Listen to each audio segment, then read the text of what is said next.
Even as some things were unfolding in the European Parliament, in Davos, a lot of things have took place, especially regarding Greenland. And this monologue, just a very, very short one, will talk about the salient features of it. Is Trump going to be invading Greenland? No. What does he really want? Well, the United States has expressed that they need some things from Greenland, some places. What are the exact details? How does NATO play a part in this? All this and more in this brief infographic. As always, a request to all of you to please like this video, and if you have not subscribed to our channel, to kindly subscribe to our channel. Here we go. Who was Parashurama, who led a life of devotion, dedication, and daring? Why did he take birth on the earth? Was it to eradicate corrupt Kshatriya rulers who had become tyrannical and oppressive, or was it to bestow daya for the needy?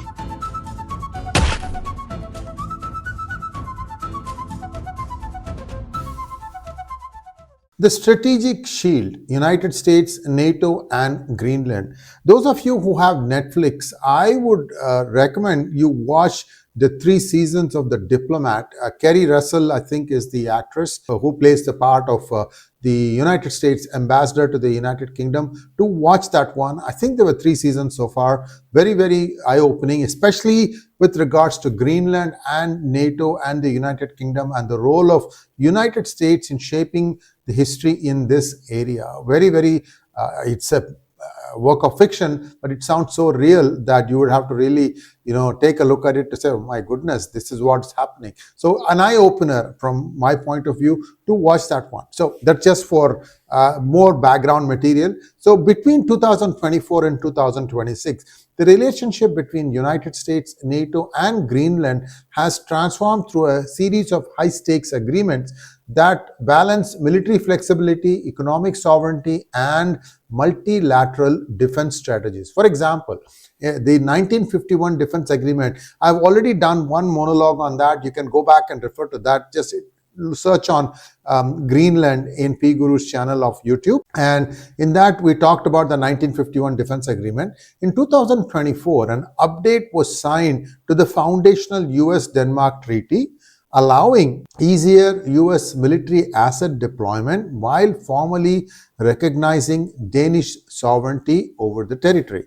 Next, there was an Arctic Sentry initiative that was proposed in 2026, that is just a few days ago. A NATO-led proposal that was designed to de-escalate tensions by having European allies lead air and sea patrols while the United States prioritizes high-tech surveillance. So basically think of it like satellite and so on and so forth. Now there's a new Jan 2026 framework. This is the strategic deal focused on joint military cooperation and shared mineral development, successfully shifting diplomatic focus away from US annexation threat. This is the most important one, and this got signed or at least agreed to in a broad framework yesterday, I believe.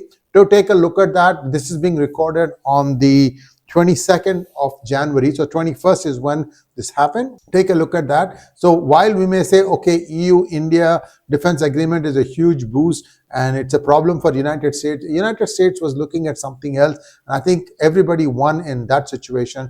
Greenland is not going to be part of the United States. At the same time, some areas of Greenland will be used by United States for doing specific tasks. Like I said, the hint on what exactly that is can be understood from looking at the web series called Diplomat. Now, monitor and response strategy, a 2024 Department of Defense shift focused on securing Greenland's 1.5 million tons of rare earth reserves and enhancing ISR capabilities to track Russian and Chinese polar activity.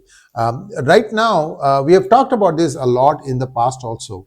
Murmansk is a 365-day, 24/7 port on Russia. This is the key place to which everybody likes to get to, because from there you can perhaps take your produce down into the Western Europe. But with the new free trade agreement deal between India and Europe, how do these things change? Well, we'll have to wait and see. But certainly things like I2U2, IMEC, all these things are going to become much more significant. And you have to look at that as a complex jigsaw piece.